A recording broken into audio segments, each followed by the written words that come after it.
जय जिनेन्द्र।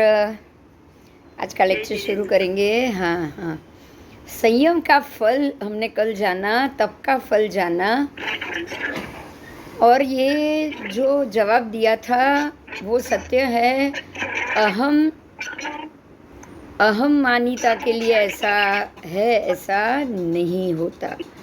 यानी कि इसका अर्थ ये होता है कि ये सही है, पर ये अहम मानिता, तो ये अहम मानिता के लिए ऐसा नहीं कहा गया है। और ये जो बात होती है, जो सही होती है, उसके लिए ये सही होता है। ठीक है, केवल ज्ञानी का कहना है, इसलिए ये बिल्कुल अर्थ सत्य है।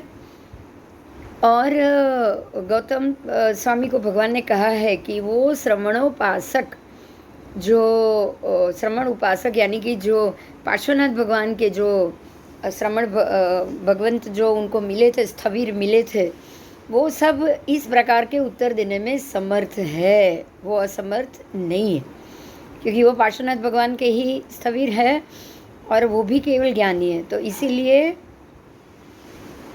वो ऐसे उत्तर देने के लिए योग्य है, ये अयोग्य नहीं है। ठीक है, तो गौतम वे भगवान स्थविर, मतलब जो स्थविर भगवंत है, वो उनका उत्तर देने में वो दायित्वपूर्ण है, विशिष्ट दायित्वपूर्ण है। और पूर्वकृत संयम, 4 चीज से, पूर्वकृत तप से देवलोक में उत्पन्न होते हैं, पूर्वकृत संयम से भी उत्पन्न होते हैं, कर्म की सत्ता के कारण उत्पन्न होते हैं, और आसक्ति के कारण भी वो देवलोक में उत्पन्न होते हैं। ठीक है, तो तथा रूप श्रवण माहन की पर्युपासना। अब ऐसे श्रवण, जो भी महात्मा है, जो केवल ज्ञानी है, जो ज्ञानी है, श्रुत ज्ञानी है, उनकी पर्युपासना करने का क्या फल है? तो अब उनका पर्युपासना करोगे तो श्रवण मिलेगा। सबसे पहले तो फल श्रवण मिलेगा कि आपको अच्छी चीज़ जानने को मिले, सुनने को मिले। तो ऐसी अच्छी चीज़ सुनने को मिली तो उसका फल क्या? तो अच्छी चीज़ जानी वही ना। अच्छा सुनोगे तो अपने आप अच्छा जानोगे। फिर ज्ञान का क्या फल है? अब आपने जान लिया, आपको ज्ञान मिला, तो ज्ञान मिलना और अंदर पड़ा हुआ ज्ञान, वो दोनों को जब एक दूसरे से आप क्वेश्चन करो, आप उससे जानकारी और बढ़ाओ, तो अपने आप विशिष्ट ज्ञान होता है, विशेष ज्ञान। ज्ञानी अगर कुछ ज्ञान जान ले तो विशेष, उसको कुछ ज़्यादा ही ज्ञान मिलेगा कि नहीं? बोलो, कुछ ज़्यादा ही मिलेगा। तो ज्ञान का फल होता है विज्ञान, विज्ञान का फल होता है प्रत्याख्यान। प्रत्याख्यान प्रायश्चित है। आपको पता चले कि इस प्रकार से जीने में, इस प्रकार से बहुत सारी जीवों की हिंसा होती है, तो आप उससे बचोगे ना। बाद में आप ऐसे नियम करोगे कि मुझे इन सब से बच के चलना चाहिए। तो विज्ञान का फल हुआ प्रत्याख्यान, प्रायश्चित प्रत्याख्यान। प्रत्याख्यान का फल हुआ अपने आप संयम हो गया। अगर आप प्रायश्चित से जा रहे हो, या जो भी काम किया हुआ है, जो भी कर्म हुआ है, उसका पश्चाताप कर रहे हो, तो आपका उसका फल अपने आप संयम हुआ। क्योंकि अगर आप लिमिटेशंस में आ जाओगे, संयमित जीवन जियोगे और बाकी के जीव हिंसा को रोकने की कोशिश करोगे, नियम में आ जाओगे। प्रत्याख्यान का अर्थ ही होता है नियम में आना, बराबर, संयम में आना। तो आप अपने आप उसका फल तो संयम ही प्राप्त होगा कि नहीं? बताओ। होगा। अगर आप नियम में आ गए, अगर आपने हिंसा को रोक दिया और ऐसा जीवन जीना तय कर लिया कि अब मुझे ये सारा सुख सब नहीं चाहिए, अब मैं अपने आप को संयमित रखूँ, तो अपने आप उसका फल संयम मिलेगा, क्योंकि आप संयमी होगे। तो संयम का फल क्या हुआ? अनाश्रव, आश्रव नहीं होना। आश्रव का अर्थ होता है कि दरवाज़ा खुला है, जितना कचरा आना है आने दो। आश्रव का अर्थ ही वही है कि मैं कोई नियमबद्ध में हूँ नहीं, जितना भी पाप आना है आता जाएगा।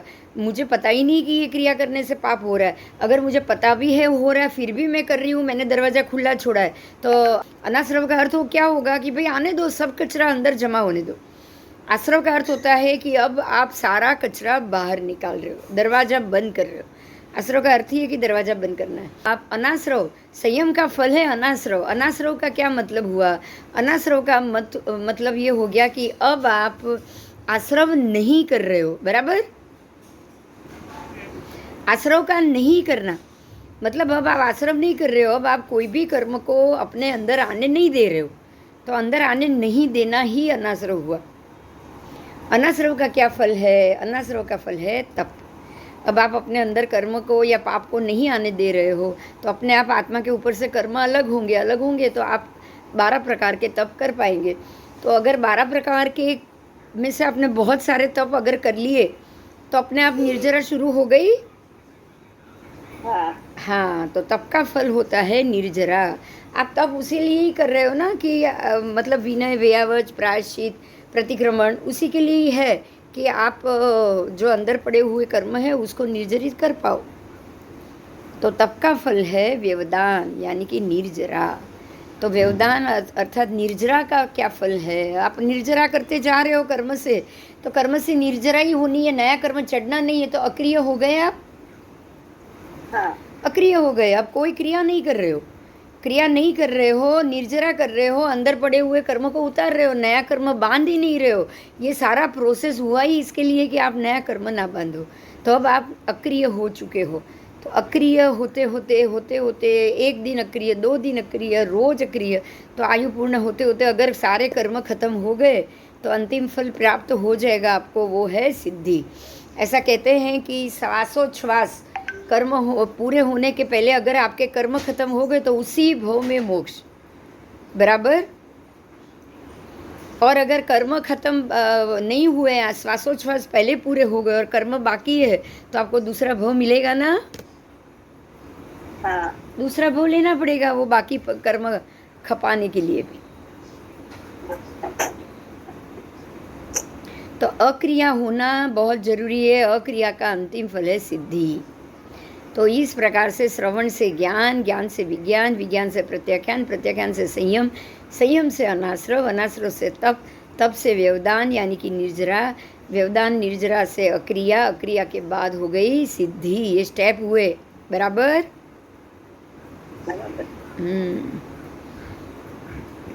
इसमें बीच में से आप सीधा कहीं भी कूदी नहीं लगा सकते। आप डायरेक्ट तप करोगे, ना श्रवण, ना ज्ञान, ना विज्ञान, ना प्रत्याख्यान, ना संयम, बोलो डायरेक्ट तप करोगे, क्या मिलेगा आपको? कुछ भी नहीं। देखो जिन्होंने भी नियाणा बांधा है ना वासुदेव का, सबका, उनको श्रवण, ज्ञान, विज्ञान, प्रत्याख्यान, बोलो नियम में थे वो? नहीं। क्रोध कषाय नहीं करना ऐसे नियम में थे, संयम में थे। विश्वभूति अणगार के भव में परमात्मा महावीर का जीव संयमित था? नहीं, इसलिए सीधा तप किया तो नियाणा बांध दिया। हाँ, तो डायरेक्ट अगर तप करने जाओगे तो सब गड़बड़ हो जाएगी।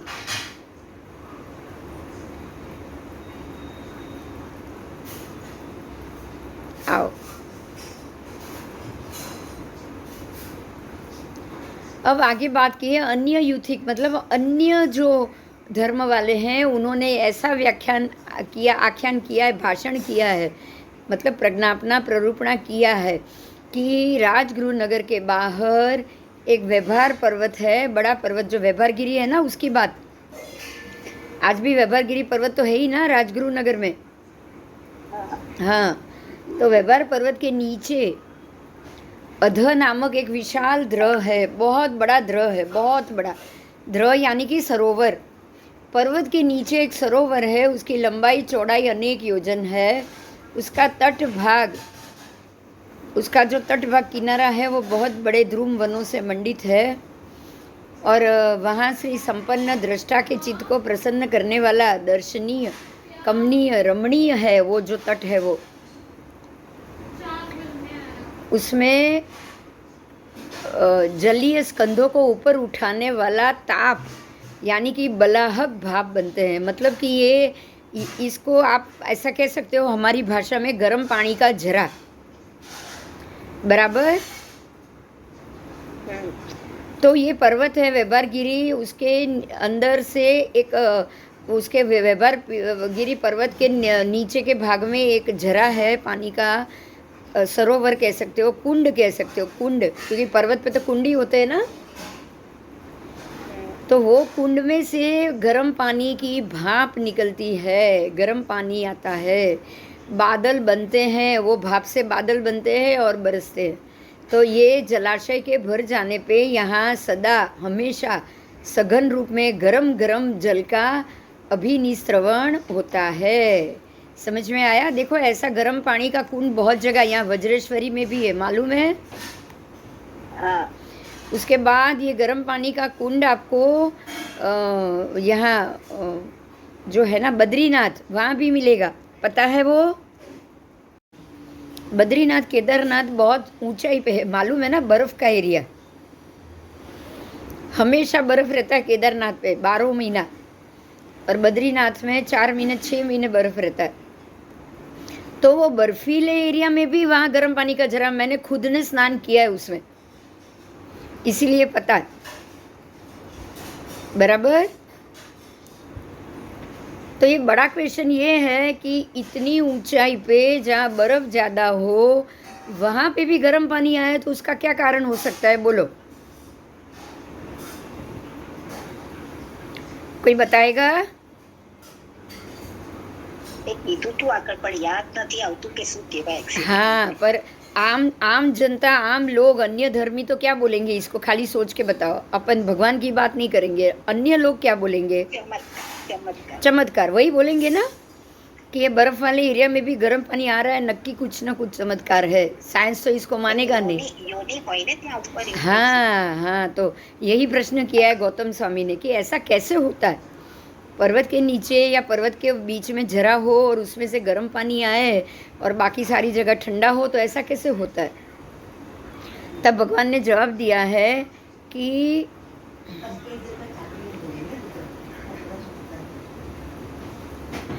इसमें ऐसा है कि राजगृही नगर के बाहर व्यवहार पर्वत से ना अति दूर ना अति निकट, ना दूर ना निकट,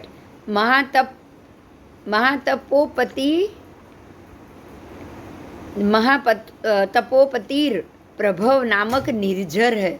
मतलब वहाँ झरना है एक, उसका नाम है महातपोपतिर प्रभव। मतलब कि ये बिल्कुल महातप, एकदम गर्म पानी से तपने वाला, गर्मी से तपने वाला प्रभव नामक झरना है। उसकी लंबाई चौड़ाई 500 धनुष है। आप सोचो 500 धनुष मतलब ऋषभदेव भगवान जितनी काया का बड़ा वो निर्झर है, झरना है।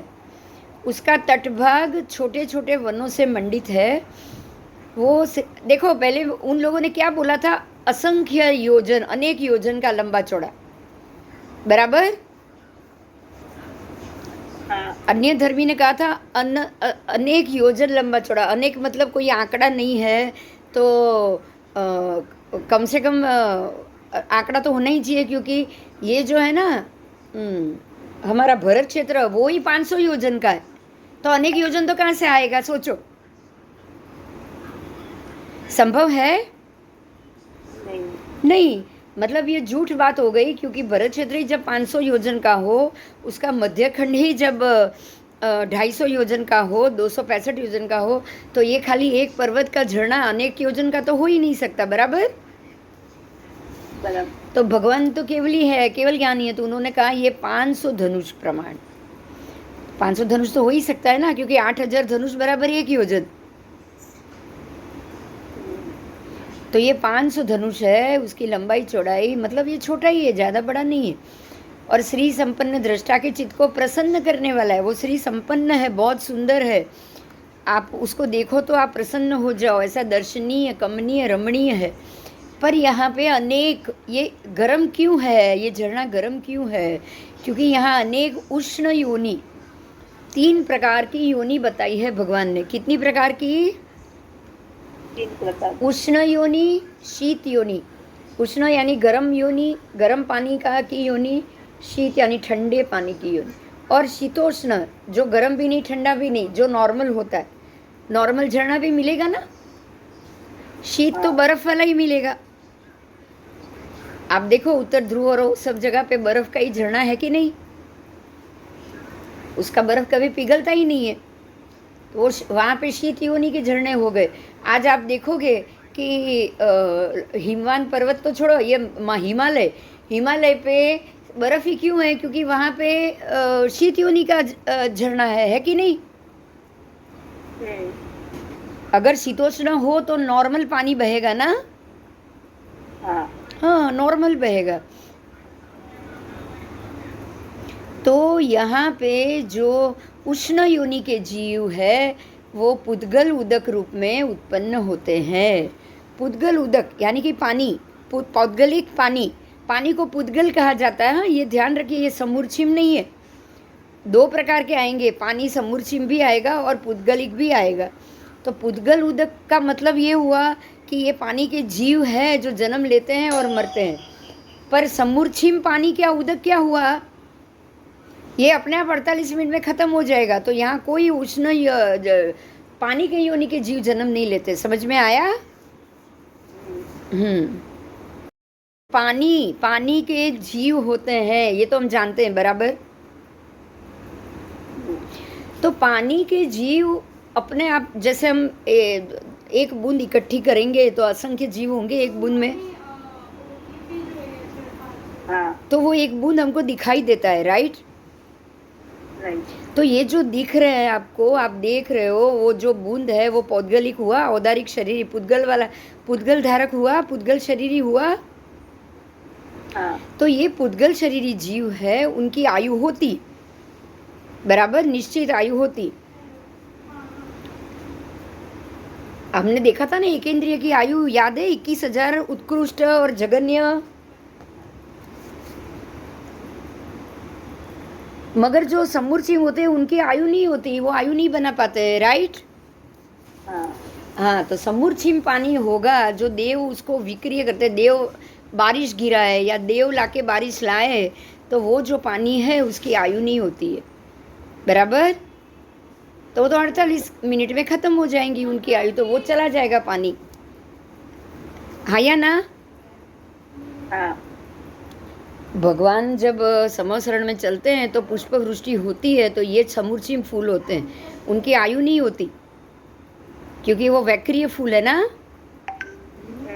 ऐसे ही जब देव बरसाते हैं बारिश, तो वो वैक्रिय होता है, उनकी आयु नहीं होती। लेकिन ये पुद्गल की योनि है, तो यहाँ इनकी आयु भी होगी।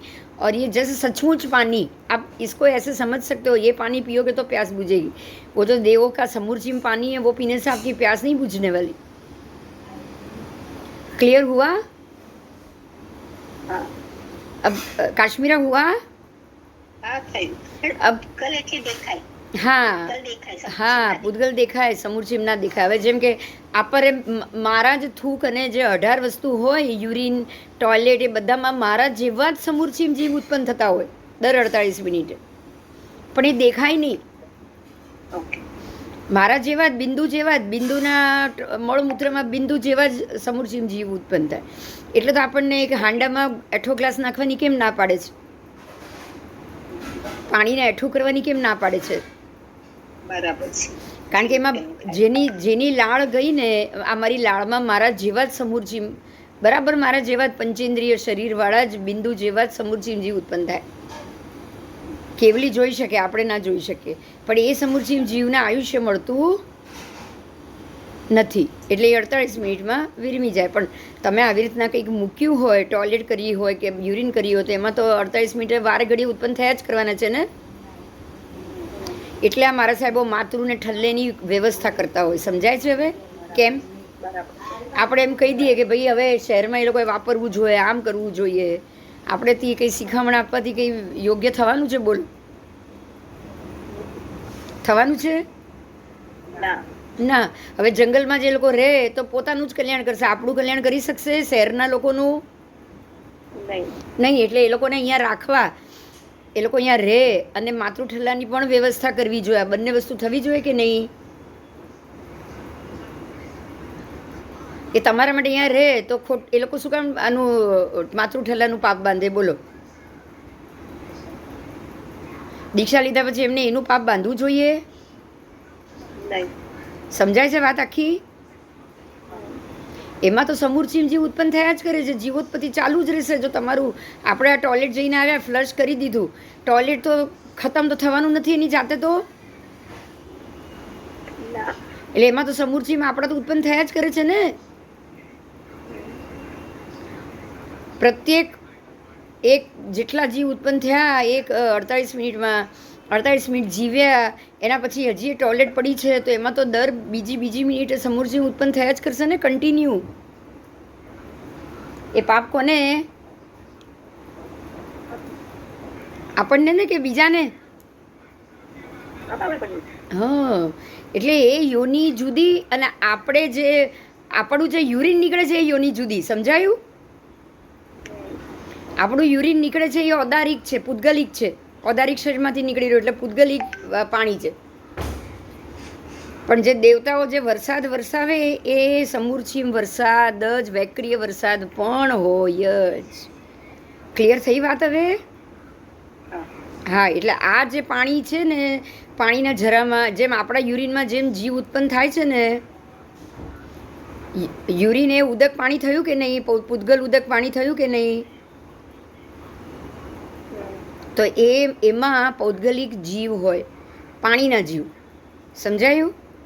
એ પણ ગરમ હોય છે. બરાબર ખ્યાલ છે તમને? યુરિન થોડું ગરમ હોય, યુરિન ઠંડુ ન હોય, રાઈટ? પણ એકદમ ગરમ પણ ના હોય, એટલે શીતોષ્ણ થયું. એ શીતોષ્ણ યોની કહેવાય. બરાબર? એવી રીતે નોર્મલ તળાવોના પાણી શીतोष्ण. पर वो जो मैंने बोला आपको कि उत्तराखंड में बद्रीनाथ केदारनाथ में जो झरा है वहाँ गर्म पानी उत्पन्न हो रहा है, या फिर यहाँ वज्रेश्वरी में गर्म उत्पन्न हो रहा है. आप हाथ डालो तो जले, मतलब इतना गर्म लगे नहाने के लिए. तो गर्म पानी के कुंड में जो उष्ण योनि के जीव हो रहे हैं वो उष्ण योनि के जीव. સમજમાં આવ્યું? એટલે ત્યાં જીવોત્પત્તિ પછી ગરમ જ પાણી થાય ને હંમેશા. બોલો, એની ઉત્પત્તિ જ ઉષ્ણ યોનિની હોય તો ગરમ પાણી થાય કે નહીં? અચ્છા, હવે ક્યારેક એવું પણ બને ને કે અહીંયા ઉષ્ણ યોની ખતમ થઈને પાછી શીતોષ્ણ ચાલુ થાય, એવું પણ બને કે નહીં? બને. તો આપણે એમ કહી દઈએ કે અહીંયા પેલું ચમત્કાર ખતમ થઈ ગયો એવું? ના ને, ચમત્કાર નથી ને. ભગવાન કહે છે ને કે એ શીતોષ્ણ જીવ ઉત્પન્ન થતા હતા, હવે માત્ર આના શીત જીવ ઉત્પન્ન થાય છે. હવે એવું કહેવાય ને, ગરમ પાણી બંધ થઈ જાય અને નોર્મલ પાણી જરા વધારે ઠંડુ રહેવા માંડે તો તમે એમ કહી દો ને કે આ શીત પાણી છે. બસ, તો હવે એવું સમજજો કે આવું હિમાલયમાં શું થયું? પહેલાં ગંગામાંથી કયું પાણી આવતું હતું? નોર્મલ આવતું હતું. અને હવે ત્યાં કયા જીવો ઉત્પન્ન થાય છે? ઠંડા બરફના. એનું કારણ સમજાય છે કેમ? એનું કારણ સમજો કે પરમાત્મા કે જાने के बाद गौतम स्वामी चढ़े तब तक तो बर्फ नहीं था. बराबर? तब तक तो सादा पानी आ रहा था ना? आ रहा था कि नहीं? तो उसके बाद जब अब वहाँ की जो विद्याधर श्रेणी ख़त्म हो गई, ऊपर चढ़ना ख़त्म हो गया, तो वहाँ अपने आप बर्फ़ और कराही बने, ऐसा ही पानी निकल रहा है, ऐसी ही योनि हो गई वहाँ. अब वहाँ शीत योनि के जल आ रहे हैं तो सीधा ही बर्फ़ हो रहा है. समझ में आ रहा है? अब जो पानी आ रहा है वो अपने आप वहाँ बर्फ़ हो रहा है. क्यों? आप देखो उत्तर ध्रुव में भी देखो बर्फ है अभी. गंगा तो ऊपर से ही आती है ना, उत्तर ध्रुव के ऊपर से ही आती है ना, गंगा सिंधु दोनों. तो अब आपको समझ में आ रहा है गंगा का पट छोटा कैसे हुआ? पानी का एरिया छोटा हो गया और बाकी का जो पानी का एरिया बड़ा था उसमें पौने से आधे से ज़्यादा, मतलब पौना भाग जितना, 3/4 जितना तो सीधा बर्फ की योनि बन रही है. बन रही कि नहीं? मेरी बात समझ में आ रही है? हाँ. पहला जो गंगा का जो 60 योजन का जो चौड़ा पट था वो पूरे पट में से बहुत सारा भाग अभी शीत योनि वाला हो गया है, बर्फ़ ठंडा हो गया है. तो और गंगा थोड़े से ही आ रही है क्योंकि उसका प्रवाह तो छोटा ही करना है ना हमारे तक, तो 5वें आरे तक तो बिल्कुल छोटा करना है, तो पट छोटा प्रवाह छोटा कैसे होगा? प्रवाह ऐसे अपने आप छोटा तो हो नहीं सकता ना। पद्मद्र से जो पहले पानी का फ्लो आता था, फ्लो तो वैसा ही आएगा ना अभी भी। तो वो फ्लो को आपको छोटा करना है, आपको आप भरत क्षेत्र तक पानी कम पहुंचाना है, तो क्या करेंगे बोलो? पट छोटा कर। पट छोटा करेंगे। तो पट छोटा करने के लिए क्या करेंगे? पा भाग में शीत पानी शीतोष्ण पानी आएगा और बाकी पौने भाग में शीत पानी आएगा, शीत योनि आ जाएगी। तो ही ऐसा होगा ना कि अब जो वहाँ से जो पानी आ रहा था वो सीधा बर्फ, अब वहाँ बर्फ की योनि आ गई, तो अब सीधा वो बर्फ हो रहा है, इसलिए वहाँ ना उत्तर ध्रुव से बर्फ घट रहा है और ना ही हिमालय से घट रहा है। समझ में आ गया? पहले हिमालय बर्फ नहीं था। आज का साइंस और आज के लोग क्या कह रहे हैं पता है? पहले वहाँ दरिया था, धरतीकंप हुआ और अपने आप पहाड़ आ गया। ये पॉसिबल है क्या? बताओ। धरतीकंप होगा ना तो पहाड़ गिरेगा नीचे, जमीन से पहाड़ नहीं निकल आएगा। उल्टा होगा क्या? कभी सोचो। जवाब नहीं मिल रहा किसी का मुझे। हाँ हाँ बराबर। ऐसा उल्टा कभी नहीं होता है। अगर धरतीकंप होगा ना तो जमीन से नीचे से दरिया, दरिया की जगह दरिया तो खड्डा होता है, तो अपने आप पहाड़ कैसे हो जाएगा धरतीकंप में? बताओ तो यहाँ भी आपको यही टॉपिक समझना है कि हिमालय पे बर्फ क्यों है अभी, पहले नहीं था, आज क्यों है? उत्तराखंड उत्तर ध्रुव में बर्फ क्यों है? पहले नहीं था। बराबर बराबर बराबर, पहले नहीं था, आज क्यों है? क्योंकि वहाँ पे पहले पूरी की पूरी जल की योनि, जो जल का प्रवाह आता था वो पूरी जल की प्रवाह की योनि शीतोष्ण जल की थी, जबकि आज आधी शीत हो चुकी है और आधी से ज़्यादा वो बर्फ़ हो चुकी है और आधे से कम में वो शीतोष्ण पानी आ रहा है, गंगा का पानी आ रहा है। क्लियर हो गया?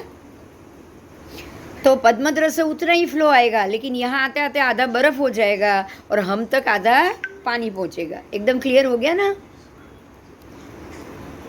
तो ऐसे कभी कभी योनि बदल सकती है अपने आप। जहाँ गर्म पानी के कुंड है वहाँ अपने आप गर्म पानी आना बंद हो जाता है। होता है कि नहीं? बोलो। होता है ना? हाँ होता है। तो परमात्मा ऐसे कह रहे हैं कि यहाँ उष्ण योनि के जीव और पुद्गल उदक रूप में उत्पन्न होते हैं, ठीक है? और वो नष्ट भी होते रहते हैं और नए जन्म भी लेते रहते हैं और उत्पन्न भी होते रहते हैं। मतलब उत्पत्ति स्थिति लय यहीं पे हो रहा है कि नहीं? हो रहा है। हमारी जो त्रिपदी आ गई कि नहीं परमात्मा की दी हुई, उपन्य ही हुआ, धुए ही हुआ और विग में ही हुआ, हो रहा है ना? हो रहा है, ठीक है? तो और जलाशय भर जाने पे और वही पे वहाँ पे उत्पन्न होते हैं और वही जलाशय भर जाएगा, तो आप जब वो सघन रूप में गरम गरम जल का स्त्राव भी तो गरम ही होगा ना। फिर उष्ण योनि के जीव है तो अपने आप गर्म होगा। तो परमात्मा कहते हैं कि हे गौतम, ये महा उत्तप तीर प्रभव निर्झर का अर्थ है कि ये जो तीर प्रभव मतलब जो तीर यानी कि जो झरना है वो है महा उत्तप, यानी कि एकदम गर्म तपने वाला पानी, पानी का झरना, ठीक है? तो इस कारण से यहाँ ऐसा झरना है, ये कोई चमत्कार वमत्कार नहीं। बराबर? आओ चलो। देव कितने प्रकार के, वो तो आप जानते हैं। कितने प्रकार के बोलो? क्या? देव कितने प्रकार के?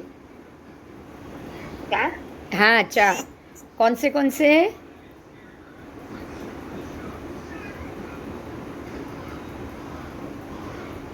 से देव याद है? एक नाम बोल। हाँ जो पहला तो भवनपति, व्यंतर वाण व्यंतर એ બીજું, ત્રીજું જ્યોતિષ્ક અને ચોથું વૈમાનિક. કરેલા ને આપણે 64 ઇન્દ્ર.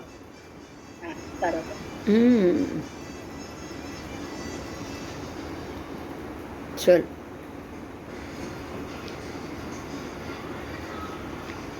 यहाँ सौधर्म देवलोक आदि कल्प की बात की है, तो सौधर्म आदि कल्प विमानों का आधार, ध्यान दीजिए, प्रतिष्ठान, प्रतिष्ठान यानी कि आधार। हम मंदिर की प्रतिष्ठा करते हैं तो नीचे कोई जमीन का आधार होता है कि नहीं? होता है ना? ऐसे ही देव सौधर्म आदि विमान का को प्रतिष्ठित, विमान आकाश में प्रतिष्ठित है देवलोक में, तो उसका भी आधार होता है, उसकी भी जाड़ाई बाहल्य होता है, ऊंचाई होती है, संस्थान होता है। तो ये सारी चीज़ हम अब धीरे धीरे सीखेंगे। आओ चलो, अब परमात्मा को प्रश्न पूछा गया है कि असुर राज चमरेंद्र की सुधर्मा सभा कहाँ है? भवनपति के देव असुर राज है कि नहीं? असुर कुमार किस में आए? भवनपति देव में। असुर कुमार, मेघ कुमार, પછી અગ્નિકુમાર, આ બધા શેમાં આવે? હા,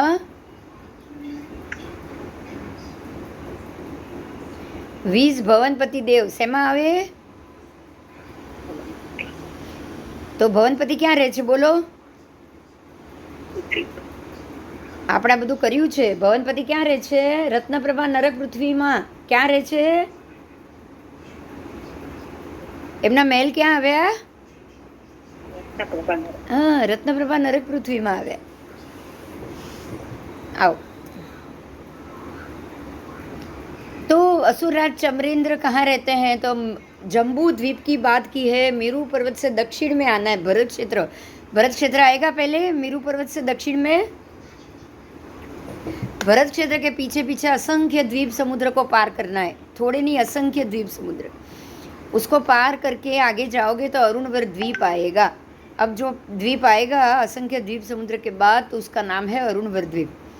तो अरुणवर द्वीप की बाहर की वेदिका के आगे आगे अरुणवर समुद्र आएगा ना। द्वीप के बाद समुद्र होता है कि नहीं? होता है ना? तो वो समुद्र में 42,000 योजन आप अंदर जाओगे। कितना? 42,000 योजन आप जब अंदर जाओगे, समुद्र में उतरोगे, तब असुरेंद्र, असुर राज चमर का जो चमरेंद्र है, चमरेंद्र क्योंकि वो इंद्र, असुर कुमार का इंद्र के नाम है चमरेंद्र। उसका तिगिच्छिकुट नाम का उत्पात पर्वत है। एक अरुणवर समुद्र में एक उत्पात पर्वत है, उसका नाम है तिगिच्छिकुट। उसमें असुर राज जो चमरेंद्र है, वहाँ उसकी एक बड़ी सभा है, महल है, उसमें सुधर्मा सभा है। क्या है? देवों की, इंद्रों की जो सभा होती है ना, उसको सुधर्मा सभा ही नाम दिया है और कुछ नहीं। बराबर?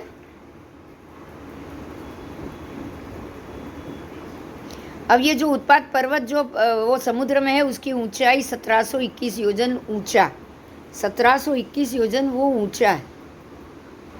उसका उद्वेद मतलब गहराई 430 योजन और 4 कोस। ठीक है। मूल में उसकी चौड़ाई 1022 योजन। मध्य में उसका जो विष्कम्भ है, उसका पूरा विगत है वो मैं बोल रही हूँ ऐसे ही। मध्य का जो विष्कम्भ है वो 420 योजन। मतलब आप समझ सकते हो कि ये पूरा भरत क्षेत्र जितना चौड़ा हो गया, 500 योजन जितना हो गया, हो गया। मध्य में उसका विष्कम्भ है 420 योजन। तो 420 योजन वो हुआ, तो भरत क्षेत्र 526 हुआ, तो हमसे खाली 100 योजन ही कम हुआ ना। तो अपने ये भरत क्षेत्र से थोड़ा ही कम बड़ा पर्वत है वहाँ पे। आप सोच सकते हो कि उनकी सुधर्मा सभा कितनी बड़ी होती है। बराबर? आओ, ये पर्वत सर्व रत्नमय है, रत्न का पर्वत है। ये हमारा मिट्टी जैसा पर्वत नहीं होता। मिट्टी जैसा पर्वत होता है, आप सोच सकते हो हमारे जैसा मिट्टी जैसा पर्वत होता है तो क्या वो दरिया के अंदर रह पाता? पहले ये सोचो। बोलो, समंदर के पानी में अगर पर्वत हो तो मिट्टी का हो सकता है? हाँ, टिकेगा ही नहीं ना पानी में मिट्टी। ढह जाएगा कि नहीं? बिल्कुल। हाँ, तो ये पूरा मणि का होता है, रत्न का पत्थर होता है, इसको कुछ नहीं होता है, पानी उसको पिघाल नहीं सकता है। ठीक है, तो ये स्वच्छ है, सूक्ष्म है, बिल्कुल चिक्कट है। स्टोन कैसे होता है, डायमंड कैसे होता है, ऐसा घुटा हुआ, फिर प्रमार्जित किया, सफाई किया हुआ, रज रहित, बिल्कुल धूल कचरा नहीं है उसमें, निर्मल है, निष्पंक है, निरावरण, मतलब आप उसमें देख सकते हो, दीप्ति वाला, अंदर से किरणें निकल रही है। डायमंड में से कैसी किरणें निकलती है, बोलो, निकलती है कि नहीं मणि में से?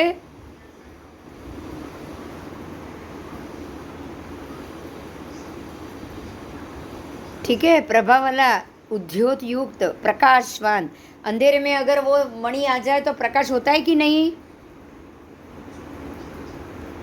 हाँ हाँ। हाँ, नागमणि देखा है ना बहुत, कोई ना कोई वीडियो, फोटो। तो ये पर्वत पे एक वेदिका बना है, पद्मावर वेदिका है, और वृक्ष निकुंज है, मतलब फूल से बड़ा बगीचा भी है, बहुत रमणीय होता है। क्योंकि असुर कुमार और ऐसे व्यंतर, वाण व्यंतर के इंद्र का, असुर कुमार का इंद्र है, तो वहाँ पे व्यंतर वाण व्यंतर तो उनके दास होते हैं, तो सब लोग आएंगे, तो उनके लिए वहाँ पे गार्डन और ये सब तो चाहिए कि नहीं?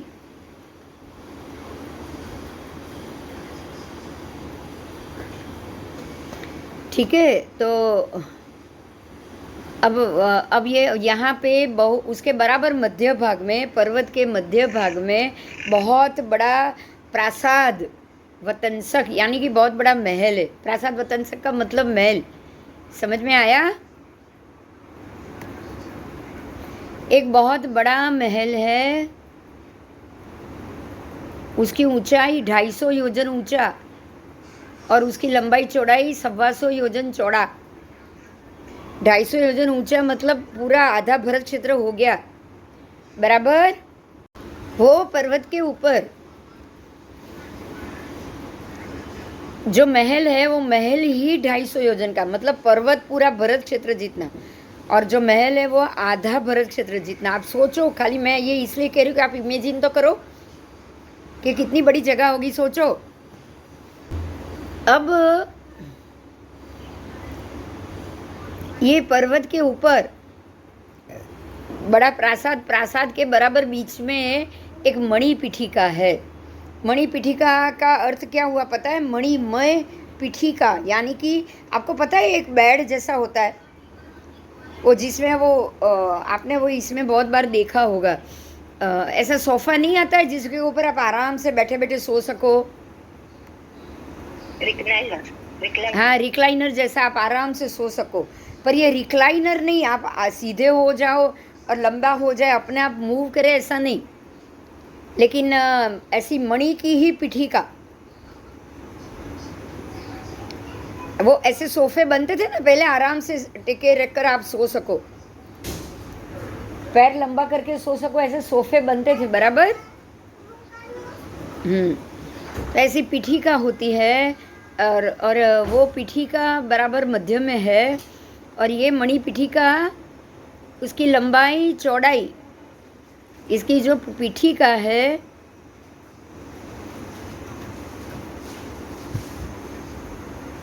मणि पीठिका 8 योजन की है। कितनी? 8 योजन की। और चमर का सिंहासन उसके परिवार के सिंहासनों सहित, उसके ये मणि पीठिका के ऊपर, पीठिका ऐसी बराबर ऐसे चंदरवा जैसी है। कैसी है? कैसी है? चंदोवा लिखा है यहाँ पे, चंदरवा जैसी, मतलब गोल पीठिका है, गोल पीठिका। और गोल पीठिका के ऊपर पता है ऐसे गोल, अगर कोई ऐसा ऊंचा बनाया हो और उसके ऊपर बेड हो, इंडियन सिटिंग नहीं नहीं, બેડ હતો એ રૂમમાં બેડ કેવો હતો, એક આખી પહેલા આખો એક ગોળ રાઉન્ડ, हाँ बराबर, ऐसा पूरा गोल राउंड और बराबर उसके ऊपर बेड। समझ में आ रहा है? इसको मणि पीठिका बोला जाता है, और उसके ऊपर की शैया। क्लियर हुआ? हाँ। हाँ, इसकी बात की है तो वो मणिपीठिका 8 योजन की है, 8 योजन की है। अब ये जो पर्वत है, पर्वत के दक्षिण भाग में और अंदर जाओ। अब ये पर्वत तो आ गई, पर्वत तो उत्पात पर्वत है, तो ये जो मणिपीठिका है वहाँ पे चमरेंद्र का उत्पात होता है। समझ में आया? चमरेंद्र यानी कि चमर इंद्र जो असुर कुमार है, उसका जो इंद्र है, ये जो ભવનપતિ ચમરેન્દ્ર, બલિન્દ્ર, પછી ધર્ણેન્દ્ર, આ બધા 4 ભવનપતિ ઇન્દ્ર છે, ખબર છે? नागकुमारना धर्णेंद्र बलिंद्र છે। सब जो 2-2 इंद्र हैं, हर एक असुर कुमार के 2-2 इंद्र हैं। तो ये जो यहाँ बताए गए हैं उसमें से ये जो चमरेंद्र है उसकी उत्पत्ति ये उत्पात पर्वत पे जो उसका महल 250 योजन, देखिए 420 योजन का उत्पात पर्वत, उसके ऊपर 250 योजन का उसका प्रासाद, उसमें अंदर जो मणिपीठिका जो सबसे बड़ा हॉल है मेन, उसमें 8 योजन की मणिपीठिका, उसके ऊपर जो सिंहासन कहो या बेड कहो, वहाँ पे सोते सोते देव में अगर मान लो किसी ने चमरेंद्र की आयु बांधी तो वो जीव वहाँ पहुँच के जैसे पथारी में सोया हुआ है ऐसे चमरेंद्र के रूप में उत्पन्न होता है। क्लियर हुआ मैं क्या कह रही हूँ? वो ये अपनी तरह ऐसा नहीं कि डिलीवरी हुई और जन्म हुआ, ऐसा नहीं होता है। सीधे बेड में सोते सोते ही उत्पन्न होगा कोई भी देव। बराबर समझ में आया? तो चमरेंद्र ऐसे उत्पन्न होते हैं, ठीक है? चमरेंद्र ऐसे वो शैया में उत्पन्न होते हैं, वो जो 8 योजन की मणिपीठिका है उसके ऊपर।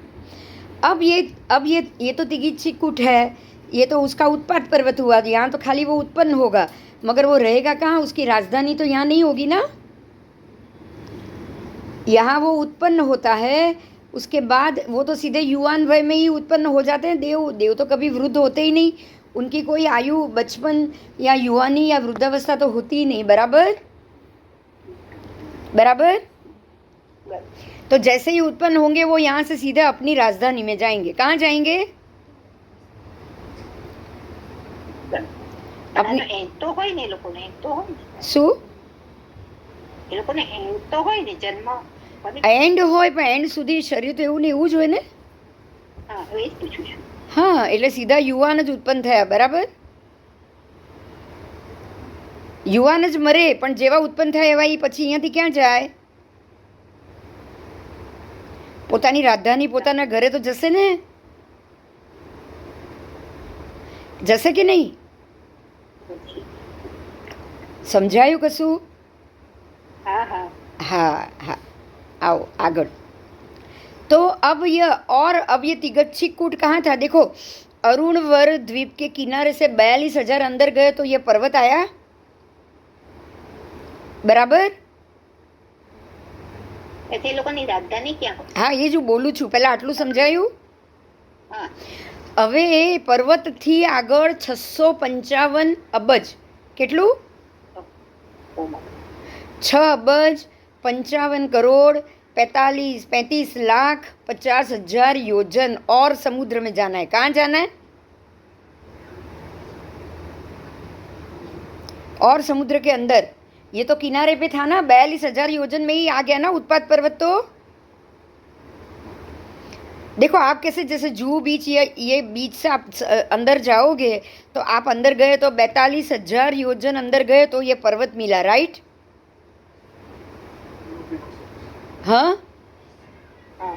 अब और अंदर जाओ, कितना? 6 अबज 55 करोड़। कितना योजन हुआ? आप सोच सकते हो कितना लंबा समुद्र होगा। दिमाग में आ रहा है कितना ऊंडा होगा? वो आ रहा है? तो अब 6 अबज 55 करोड़ 35 लाख 50,000 योजन और अंदर जाने के बाद अंदर जाना है, अंदर तक। और बराबर वहाँ पे अभी भी समुद्र चालू ही है, लेकिन बराबर वहाँ से नीचे जाना है। कहाँ जाना है? अब वो तो आप अंदर तिरछे उतरे, सीढ़ी सीढ़ी से तिरछे उतरे, अब आपको कहाँ जाना है? नीचे जाना है। कहाँ?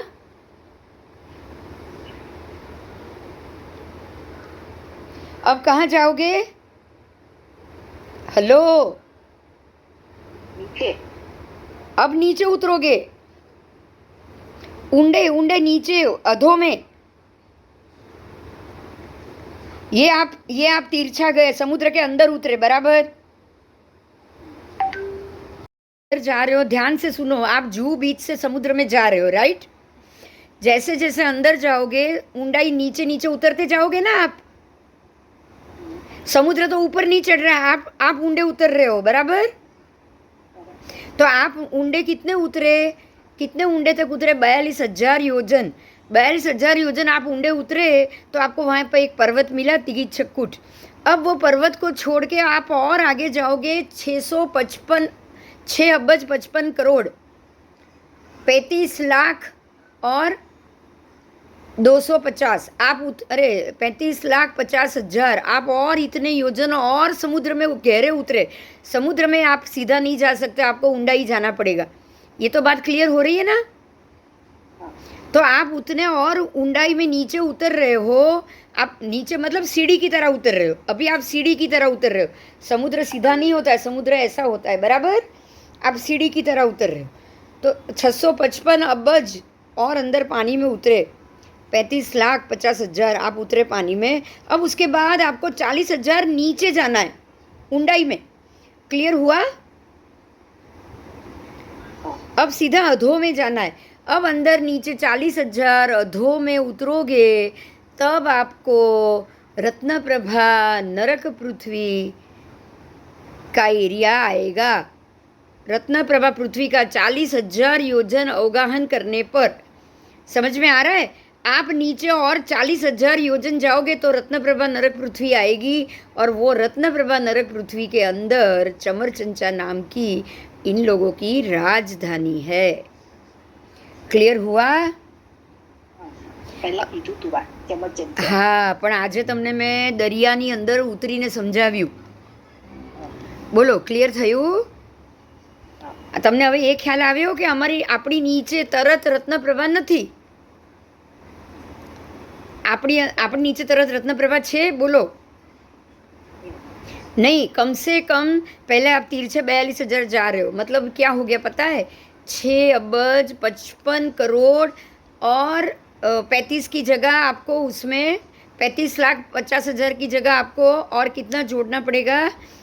98,000, क्योंकि और 40,000 जोड़ना पड़ेगा ना, 90,000 जोड़ना पड़ेगा ना। तो इतने योजन अंदर उतरे हो आप, तिरछा उतरे हो। तिरछा उतरने के बाद समुद्र के अंदर उतरे हो आप। वहाँ उतरने के बाद ये तो समुद्र की गहराई है। अब आपको नीचे गहरा उतरना है। अब यहाँ समुद्र की गहराई नहीं आएगी, आएगी बताओ? अब समंदर नहीं आएगा, अब जमीन के नीचे उतरना होगा, बराबर? तो अब जमीन के नीचे 40,000 उतरोगे, क्योंकि अब नीचे जमीन के नीचे रत्नप्रभा है। अब आप जमीन के नीचे रत्नप्रभा में 40,000 उतरोगे, तब जाके आपको चमरचंचा राजधानी मिलेगी। और ये पूरी कितनी है पता है? ये राजधानी बड़ी, वो पर्वत भरत क्षेत्र जितना था जहाँ पे ये चमरेंद्र उत्पन्न होता है, लेकिन उसकी राजधानी पूरे जम्बू द्वीप जितनी 1 लाख योजन की। कितनी? उनकी जो राजधानी है वो 1 लाख योजन की है। तो 1 लाख योजन जम्बू द्वीप प्रमाण है। तो ये मैं आपको इसलिए मैं पूरा डिटेल से इसलिए ज़्यादा बता रही हूँ, क्योंकि मैं समझो कि मैं जूहू बीच से दरिया में प्रवेश करूँ तो मुझे दरिया में अगर मैं 42,000 योजन नीचे उतर रही हूँ ना, तो वो मेरे तिरछा उतरना हुआ दादर की तरह, क्योंकि समंदर ऊपर नहीं जा रहे अगर मैं सीधी जाऊँ तो, बराबर? आप सीधा सीधा चलोगे ना, मान लो कि आप सीधा चलोगे तो सीधे सीधे नहीं जाओगे, आपको नीचे उतरना पड़ेगा ना, आपको नीचे उतरना पड़ेगा। तो आप जितना नीचे उतरोगे तो 42,000 अंदर उतरने के बाद आपको वहाँ पे ये तिगिच्छी कूट मिलेगा। और ये तिगिच्छी कूट पानी के अंदर ही है, पानी के बाहर नहीं है। ये पानी के अंदर भी नीचे दुनिया होगी कि नहीं होगी? ये तो बोलो। ऐसा तो नहीं है ना कि हमारे जैसा ही होगा। ये तो रत्न का कूट है। है कि नहीं?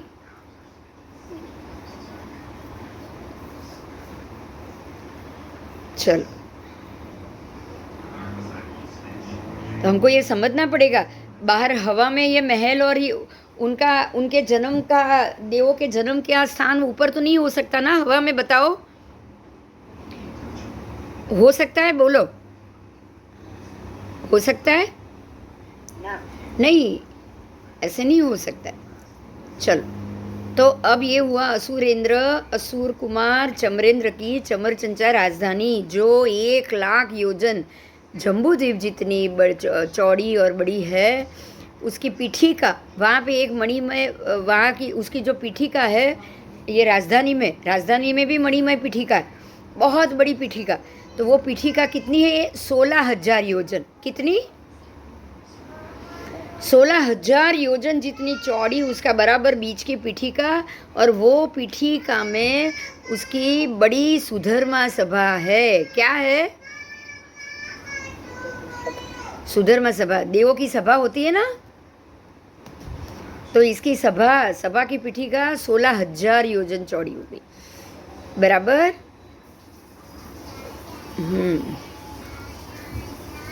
चलो, आज ये ख़त्म हुआ, पर आपको इससे समझ में आ गया कि हमारे नीचे तुरंत ही रत्नप्रभा नारकी नहीं है, ये तो क्लियर हो गया ना? हाँ, ये बात ही क्लियर करनी बहुत ज़रूरी थी कि हमारे नीचे डायरेक्ट रत्नप्रभा नारकी नहीं आती है, बराबर। आओ, समय क्षेत्र किसको कहा जाता है? ये जो 2.5 द्वीप है, 2 समुद्र है, उसको समय क्षेत्र कहा जाता है।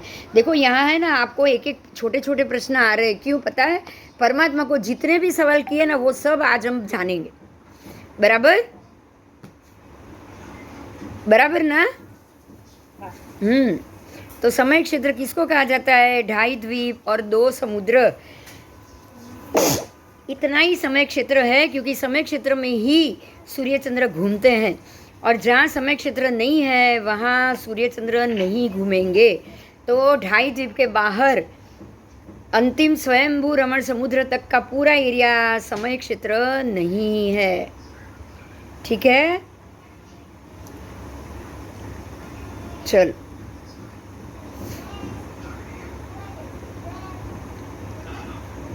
आओ, अभी जो धर्मास्तिकाएं और सबका पाठ हुआ था ना, वो हमने कर लिया हुआ है। जैसे अभी ये वापस आया ना, ऐसे ये भी वापस ही आ रहा है।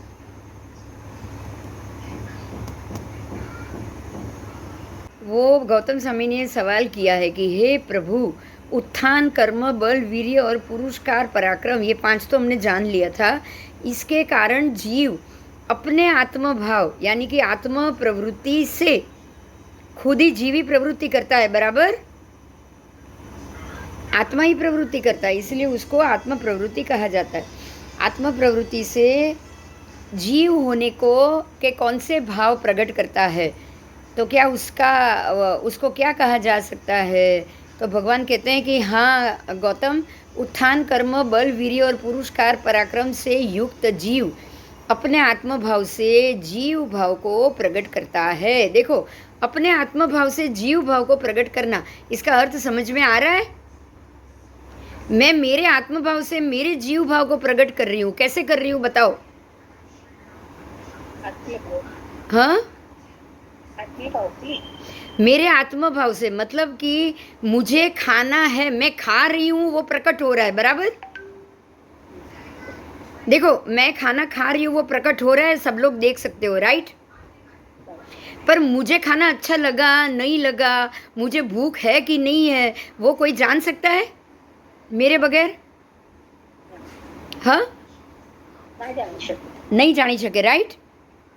तो મને ભૂખ લાગી છે, मेरे को भूख लगी है नहीं लगी है, मुझे खाना अच्छा लगा कि नहीं लगा, ये हो गया आत्मभाव, जो प्रकट नहीं है। मगर मैं खाना खा के पेट भर रही हूँ, खुश हो रही हूँ, तो मैं बोल के प्रकट करूँगी, मैंने खाना खाया, वो सबने देखा। वो किसके कारण देखा? वो जो प्रकट हुआ इसके लिए ना, जीव भाव के लिए ना। देखो, आपके पास 2 चीज़ें, एक है आत्मभाव, एक है जीव भाव। आत्मभाव क्या है? आत्मभाव है कि मेरी इच्छा, मेरी मर्जी, मेरा खुश होना, मेरा गुस्सा होना, ये आत्मभाव हुआ। देखा ही नहीं, देखा ही नहीं। हाँ, देखा ही नहीं। पर जीव भाव क्या हुआ? मैं खुश हुई, वो दिखा। मैंने खाना खाया, वो दिखा। तो आत्मभाव के कारण जीव भाव प्रकट हुआ। अगर आत्मभाव नहीं होता तो जीव भाव प्रकट होता नहीं। तो भगवान क्या कह रहे हैं? आत्म प्रकृति से जीव भाव प्रकट होता है। क्लियर हुआ शब्द? बराबर। हाँ, आत्म प्रवृत्ति से ही जीव भाव प्रकट होगा। मतलब कि मैं खा रही हूँ, मुझे गुस्सा आ रहा है, मैंने खाना नहीं खाया, मैंने गुस्सा किया, मैं 2 दिन खाना नहीं खाऊंगी, मैं और गुस्सा करूंगी, तो ये सारा आत्म जीव भाव, मतलब मेरे शरीर से कोई लेना देना नहीं। ये सब किसके ऊपर चढ़ने वाला है? आत्म भाव के ऊपर। बराबर? तो आत्मा भाव है, वो क्या है? मेरी इच्छा है। और प्रकट कहाँ हो रहा है? जीव भाव में। और फर्स्ट कौन रहा है? आत्मा ना? हाँ, हाँ। हाँ, फर्स्ट कौन रहा है? आत्मा। तो भगवान यही समझाते हैं कि जीव अपने आत्म भाव से जीव भाव को प्रकट करता है। बराबर? जीव यानी आत्मा।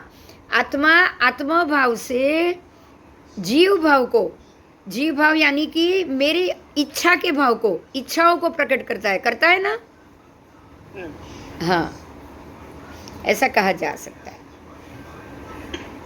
ठीक है।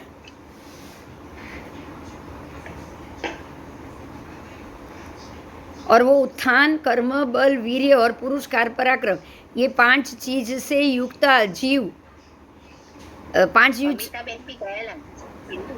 અચ્છા, કંઈ નહીં, આ પૂરું તો કરું ટોપિક. ઓકે. हाँ, આજનો ટોપિક પૂરો કરું છું કે 5 चीज से हम जीव भाव को प्रकट करते हैं. આજે બહુ ઇમ્પોર્ટન્ટ ટોપિક છે, એકવાર પૂરો કરી દઉં છું, અડધો નથી છોડતી. હા, હા, કરી. બસ હવે થોડું જ રહ્યું છે, એટલું કરીને બંધ કરી દઈશ. हाँ કરી દે. हाँ हाँ हाँ. तो यहाँ आपको, हम लोगों को यही समझना है, देखो कि आत्मा नहीं करता ये सब. बात समझ में आ रही है? आत्मा नहीं करता है, लेकिन आत्मा जो शरीर को धारण कर रहा है, वो शरीर धारण करने से उसको कुछ सुख और दुख की अनुभूति होती है. ये बात क्लियर हुई? मैंने ये शरीर धारण कर लिया, मैं बिंदु बन के तो ये घर में आ गई, तो ये घर में बिंदु आई, बहू बन के आई या बेटी बन के आई, तो उसने कुछ सुख और दुख की अनुभूति की ये घर में आके. बराबर? तो जैसे ये सुख और दुख की जो अनुभूति होती है, तो सुख होने के कारण अगर मैं खुश हो रही हूँ, तो ये मेरी खुशी या मेरी इच्छाएं या मेरी जो मर्जी, ये सब इकट्ठी होके वो जो अंदर की आत्मा है उसके ऊपर ये हावी होती जाएगी. और ये सारा सुख दुख भोगेगी किसके कारण? पुद्गल शरीर के कारण भोगेगी ना. तो वो हो गया जीव भाव. मेरा शरीर हो गया जीव भाव. और मेरी मर्जी, मेरी इच्छा, हाँ, मेरी इच्छा हो गई आत्मभाव. बराबर? हाँ, પૂદગલ એટલે જીવ ભાવ. તો મને આ ગમ્યું, મને નહીં ગમ્યું, મને ઠંડી લાગી, મને ગરમી લાગી. બરાબર? મને તાવ આવ્યો, આ બધું થયું જીવ ભાવ સાથે. બરાબર ને? અને મને આ ઠંડી નથી જોઈતી, મને ગરમી જોઈએ છે, ઠંડીમાં મને ગરમી જોઈએ છે, મને ખાવાનું નથી ભાવ્યું તો મને રડવું આવે છે. આ બધું આત્મભાવ. સમજાયું? આત્મભાવ. તો આત્મભાવ એ આપણી ઈચ્છાઓ છે. હવે એમાં આ બેથી આત્મા ટોટલ ત્રીજો જુદો જ છે. આ સમજાય છે? હવે ત્રીજો છે એ આત્મા છે, એમ કહું છું. એક છે મારી મરજી, મારી ઈચ્છાઓ, મારી જે 10 સંજ્ઞા છે, મારી બુદ્ધિ, બધું જ આવી ગયું. મારી બુદ્ધિ, મારું મન, મારી ઈચ્છા. એક છે મારું શરીર. સમજાય છે? હા, એક મારું શરીર છે અને ત્રીજો છે મારો આત્મા. આત્મા ભાવ અને આત્મા અલગ પણ અલગ અલગ અલગ આત્મભાવ અને આત્મા અલગ. કેમ? જો અલગ ના હોય તો સિદ્ધના જીવને તો આત્મભાવ છે જ નહીં. હમ. સિદ્ધના જીવોનો આત્મભાવ છે? બોલો. નથી. એમને આ દસે સંજ્ઞાઓ છે? નથી. એમની ઈચ્છા, આ બધી અનુભૂતિ એમને ઉત્પન્ન થાય છે? ના. તો એ એમને નથી થતી એટલે આત્મભાવ જુદો છે એ વાત તો નક્કી થઈ ગયું. આત્મદ્રવ્ય જુદું હમ. નક્કી થયું. તમે જે પ્રયત્ન કરો છો એ આત્મભાવ સમજાય છે? આ પણ પછી સિદ્ધ થયા પછી આત્માને તે શું કનેક્શન થાય ને? કંઈ નહીં. આ જે સિદ્ધ થઈ ગયા પછી તો આત્માના અંદર ગુણો પ્રગટી ગયા. હવે એમને કોઈ કર્મ જ નથી કરવાનું, અક્રિય બની જવાનું છે. એટલે એમને આત્મા છે બધું કહેવાય. હા, આત્મા તો છે જ ને. આત્મા તો એક દ્રવ્ય છે, એ તો ક્યારે નાશ થતો જ નથી. ના પણ સિદ્ધમાં સિદ્ધમાં આત્મદ્રવ્ય તો છે જ ને. ઓકે. એ આત્મદ્રવ્ય કેવું તો કે એને રંગ નથી, રૂપ નથી, હમ. હમ. હમ. એવું થઈ ગયું. કારણ કે કર્મ જ નથી ને કોઈ. બરાબર. પણ આપણને તો રંગરૂપ બધું જ છે ને. આપણા આત્મા ઉપર તો બધા લાગેલા છે, કર્મના ઢગલા લાગેલા છે, કાળા, પીળા, સફેદ, બધા જ લેશિયાવાળા. બરાબર. હમ. એટલે આપણું આત્મદ્રવ્ય કર્મથી ભરેલું છે. એટલે કર્મથી ભરેલા આત્મદ્રવ્યની આ વાત કરી છે. કર્મથી ભરાયેલું એ જ આત્મ પ્રવૃત્તિ થઈ ગઈ. સમજાય છે? આત્મદ્રવ્ય તો કોરું જ છે અંદર, પણ એના ઉપર કર્મ લાગ્યા તો એ આત્મ પ્રવૃત્તિ થઈ. હા. એ પ્રવૃત્તિમય આત્મા છે એટલે જ કર્મ લાગેલા છે. બરાબર? બરાબર. અને હા, હવે સમજાઈ ગયું ને? એટલે એને શું કહેશે? આત્મભાવ. એટલે તમારા જે કર્મના કારણે મને બહુ કર્મ મારા ઉપર લાગેલા, એટલે મને બહુ ઈચ્છાઓ થશે. અત્યારે ઈચ્છાઓ ત્યારે જ જાગે ને જ્યારે કર્મ લાગેલા હોય. એટલે ઈચ્છા એટલે મને બહુ ભાવ જાગે, તો એ ભાવ ઈચ્છાઓનો ભાવ થયો. ઈચ્છાઓનો ભાવ થયો એટલે એને આત્મભાવ કહેવાય. બરાબર? તમારા પર લાગેલા કર્મોનો ભાવ છે, એ કર્મના કારણે તમને ભાવ થાય છે, એટલે એ આત્મભાવ. પણ હવે એ આત્મભાવ કરું અને હું બહુ સરસ મજાની, મને પૂરણપોળી ખાવાની ઈચ્છા થાય અને હું પૂરણપોળી ખાઉં તો એ જીવ ભાવ થયો. ખાધું એ પ્રકટ થયું, ખુશી પ્રકટ થઈ, બરાબર. તો એ પ્રકટ થયું એ જીવ ભાવ. એટલે આત્મભાવ ને જીવ ભાવ બંને ત્યારે જ સાથે હોય જ્યારે તમે સંસારી છો. હવે તમે આત્મદ્રવ્ય જો છૂટું પડીને સિદ્ધમાં જતું રહ્યું તો હવે એને આત્મભાવ બી નથી, હવે એને જીવ ભાવ બી નથી.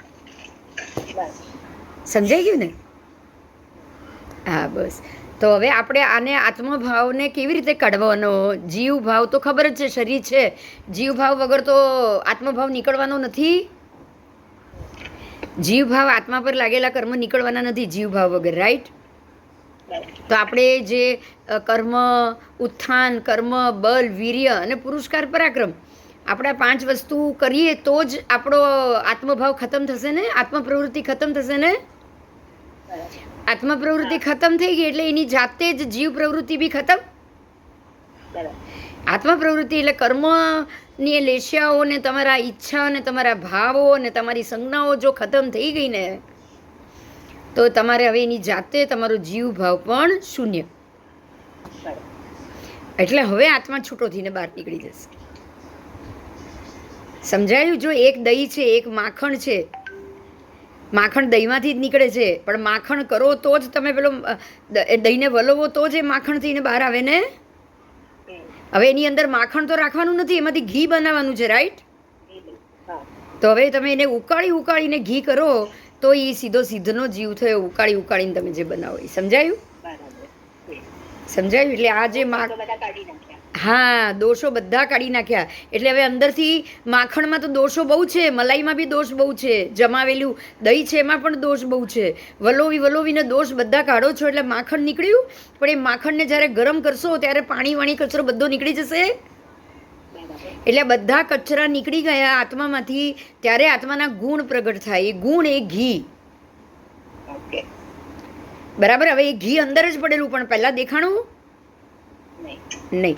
એટલે આવી રીતે આત્મભાવ અને જીવ ભાવ આ બંને દૂર કરશો તો જ આત્મદ્રવ્ય ખુલશે. એટલે આપણું આત્મદ્રવ્ય એ શું? આત્મદ્રવ્ય શું? તો કે પ્યોર આત્મા, 8 ગુણવાળો આત્મભાવ આત્મપ્રવૃત્તિ એ શું? તો કે અત્યાર સુધીના કરેલા લાગેલા કર્મો અને તમારી ઈચ્છાઓ આકાંક્ષાઓ તમારી 10 સંજ્ઞાઓ એ થઈ તમારો આત્મભાવ. સંજ્ઞા તો આત્મભાવ જ છે ને, એ તો આત્મા લઈને આવે છે ને પ્રભવથી. 10 સંજ્ઞા તો આત્મા સાથે લઈને આવ્યો. આ ભાવમાં તેણે બાંધ્યું જ નથી, રાઈટ?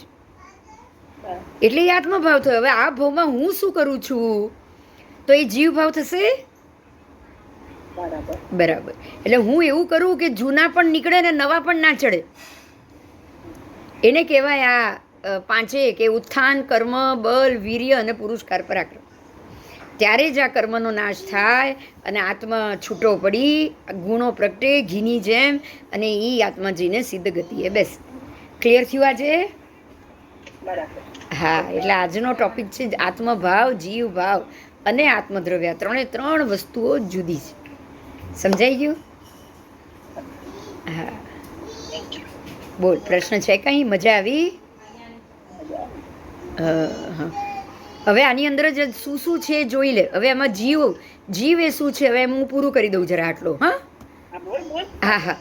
હવે જીવ ભાવ કો પ્રકટ કરે એટલે કહે છે કે હે ગૌતમ, જીવ આભીની બોધી જ્ઞાન કે અનંત પર્યવ, મતલબ તમારા બધા જ જ્ઞાનના અનંત પર્યવ, શ્રુત જ્ઞાનના પણ અનંત પર્યવ, આભીની બોધી જ્ઞાનના અનંત પર્યવો, શ્રુત જ્ઞાનના અનંત પર્યવો, અવધિ જ્ઞાનના અનંત પર્યવો, મન પર્યવ જ્ઞાનના અનંત પર્યવો, કેવલ જ્ઞાનના અનંત પર્યવો, મતિ અજ્ઞાનના અનંત પર્યવો, શ્રુત અજ્ઞાનના અનંત પર્યવો, વિભંગ જ્ઞાનના અનંત પર્યવો, ચક્ષુ દર્શનના અનંત પર્યવો, અચક્ષુ દર્શનના અનંત પર્યવો, અવધિ દર્શનના અનંત પર્યવ, કેવળ દર્શનના અનંત પર્યવ.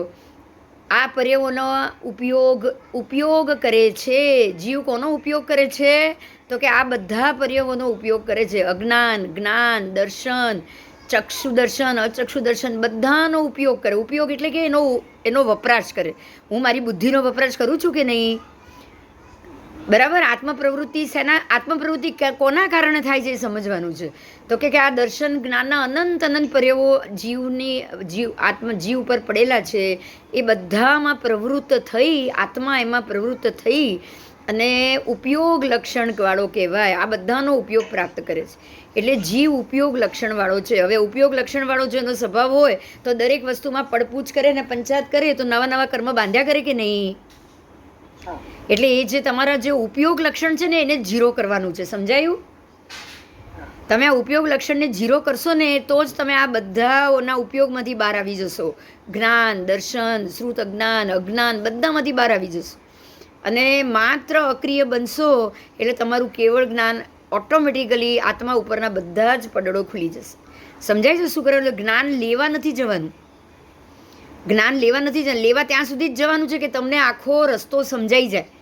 રસ્તો સમજાઈ ગયા પછી માત્ર અક્રિય થવાનું છે. સમજાયું? કેવળ જ્ઞાન, કેવળ દર્શન પડ્યું નથી કે તમે એને જઈને લઈ શકો. બહુ ફાઇન સમજાવ્યું છે. સમજાયું? કેવળ જ્ઞાન, કેવળ દર્શન, અવધિ જ્ઞાન, અવધિ દર્શન આમ રસ્તામાં નથી પડ્યું કે તમે શોધતા ત્યાં સુધી પહોંચો અને તમે એ જ્ઞાનને લઈ અને તમે અંદર ભરી શકો. આ ભગવતી સૂત્ર પડ્યું છે ને એના પાઠ આપણે લઈને સમજી શકીએ છીએ. બરાબર? પણ કેવળ જ્ઞાન, કેવળ દર્શન પડેલી વસ્તુ નથી કે જાઓ અને તમે એને પામી લો. એવું નથી. કેવળ જ્ઞાન, કેવળ દર્શન તમને એ રીતે મળે કે અનંત જ્ઞાન, અનંત દર્શન પહેલાં તો તમે લો છો અને હવે સમજ્યા કે આનો રસ્તો શું. તમે એટલું બધું જ્ઞાન લીધું કે હવે તમને મોક્ષ જવાનો રસ્તો સમજાયો. मोक्ष जाने का रास्ता क्या है? तो अब उपयोग से बाहर आना है. जीव का लक्षण ही उपयोग है. हर एक बात में सोचो, हर एक बात में कर्म करो, हर एक बात का रिजल्ट लाओ, हर एक बात में अच्छे से अच्छा ज्ञान लो, अच्छी अच्छी बातें सुनो. तो ये उपयोग लक्षण हुआ ना? तो आपको उपयोग लक्षण से बाहर आना है. उपयोग लक्षण से बाहर आने के बाद अपने आप को अक्रिय बनाना है. अक्रिय मतलब कोई कर्म नहीं करना है. और सारी बुद्धि, फिर ये जो 10 संज्ञा है, कषाय, फिर संज्ञा बुद्धि, विशेष बुद्धि, वो सबको भी अक्रिय करना है. समझ में आया? आहार, शरीर, इंद्रिय और आहार संज्ञा, भय संज्ञा, मैथुन संज्ञा, परिग्रह संज्ञा, उसको भी अक्रिय करना है. बिल्कुल जीरो करना है. और इसको अक्रिय करते करते, जीरो करते करते करते करते आप ऐसे अक्रिय हो जाओगे कि अब आपका जो उपयोग लक्षण है ना वो खत्म हो जाएगा. समझ में आया? अब आप उपयोग खत्म कर लोगे और उपयोग जब बंद कर लोगे तभी आप अक्रिय हो सकते हो। और जैसे ही अक्रिय हो गए, कर्म खत्म होने लगे, नए लग नहीं रहे, पुराने खत्म हो रहे हैं, तो अपने आप आपका केवल ज्ञान केवल दर्शन खुल जाए। बराबर। आज अगर ये मालूम पड़ा हो ना केवल ज्ञान केवल दर्शन कैसे होता है, ये बहुत सिंपल रास्ता भगवान ने बता दिया है ना। हाँ, कि कोई चीज नहीं है कि आपने हासिल कर ली, ये कोई मांसखमण नहीं है कि 1 महीना उपवास किया और आपको मिल गया। बराबर। हाँ, आपको अपने आप आत्मा का उघाड़ करना है। जैसे ही कर्म से उघड़ गया ना आत्मा, आपको उपयोग, आज जीव का लक्षण ही उपयोग है। बस एक बात समझ लो, जीव को कुछ नहीं, हर बात में उपयोग करना है। उपयोग मतलब यूज करना है। बराबर। अपने ब्रेन को यूज करना है, अपनी इच्छाओं को यूज करना है, अपनी मर्जी के को यूज करना है। हुआ कि नहीं? बात बात में दिमाग यूज करना है। ये जीव का लक्षण हो चुका है, आपको उससे बाहर आना है। कुछ भी उपयोग नहीं करना है। शांत हो जाओ, शांति से सक्रिय होके बैठे रहो, चुपचाप आंख माँ कान नाक मुंह सब बंद करके बैठे रहो। तो अक्रिय होगे तो अपने आप कर्म खत्म होगा। मतलब अब कुछ भी गलत देख रहे हो तो चुप हो जाओ, इसका मतलब ये हो गया। उपयोग नहीं करना है का मतलब क्या हुआ? अब का समय आपको सोचना पड़ेगा। जैसे जैसे समय जाएगा आगे आगे, मैं चुप रहूं, क्या क्या रहूं मैं? जानिए पर चुप रहो। बस चुप रहूं, देखे देखो देखो चुप रहो, देखो चुप रहो। उपयोग नहीं करना है आपको, बस ना उपयोग करना है, ना अपनी बुद्धि का उपयोग, ना अपनी इंद्री का उपयोग, ना अपनी जबान का उपयोग, ना अपने दिमाग का उपयोग। उपयोग ही नहीं करना है, एकदम चुप रहना। तो धीरे धीरे धीरे धीरे जो भी कर्म उदय में आएगा, सामने वाला गुस्सा दिलाए चुप रहो, सामने वाला लूट के चला जाए चुप रहो। बराबर। परेशान करके जाए चुप रहो, बिल्कुल चुप रहो। अगर जितना चुप रहोगे, अक्रिय होगे, आप अपने कर्म को खत्म करते जाओगे। और धीरे धीरे ऐसे ही कर्म खत्म हो गया, आपका ज्ञान अपने आप खुल जाएगा, आपके सारे आत्म प्रदेश खुल जाएंगे, अपने आप आपको केवल ज्ञान मिल जाएगा। बराबर बराबर बराबर। बोलो, कोई प्रश्न?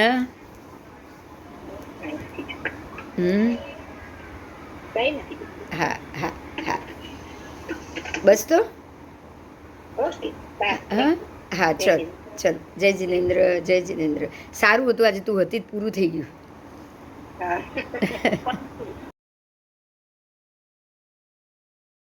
करता है मतलब क्या हुआ पता है? आत्मा अलग है, जीव यानी कि आत्मा वो अलग है।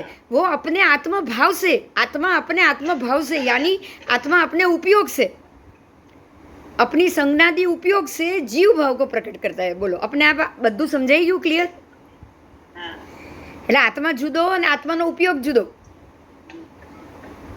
હે ને? આત્મા એ જીવ અને આત્માનો ઉપયોગ એટલે આત્મભાવ, અને એનાથી એ જીવ ભાવને પ્રકટ કરે. ત્રણેય વસ્તુ અલગ અલગ એટલી ફાઇન સમજાવીને કે પૂછો નહીં. બરાબર. ચાલો, એટલે આજે આ ટોપિક પૂરો થયો. હવે આકાશ, લોકાકાશ ને બધું છે એ તો આપણે કર્યું છે. જેટલું બાકી હશે એટલું આપણે કાલથી, વચ્ચે બધું થઈ ગયું છે ને. મેં આના જ પાના તમને કરાવેલા ને, આપણે આગળ કર્યા એ આના જ ઘણા બધા પાના કરેલા છે. એટલે એમ લાગશે કે આ બધા ટોપિક થઈ ગયા છે તો આપણે જવા દઈશું, કારણ કે સેમ રિપીટ કરવાનો અર્થ જ નથી ને. હા, છતાં હું ટોપિક બોલીશ કે આપણે આ ટોપિક છે ને આપણે આગળ કરી લીધો છે, હું બોલી દઈશ ખરા. કારણ કે ભગવતી સૂત્રમાં કન્ટિન્યુ આવે ને તો કોઈને એમ થાય કે આ બધું વચ્ચે વચ્ચેથી કેમ, જે નવેસરથી સાંભળતું હોય ને પાછળથી, એને એમ થાય કે આ બધું વચ્ચે વચ્ચેથી કેમ આગળ જાય છે.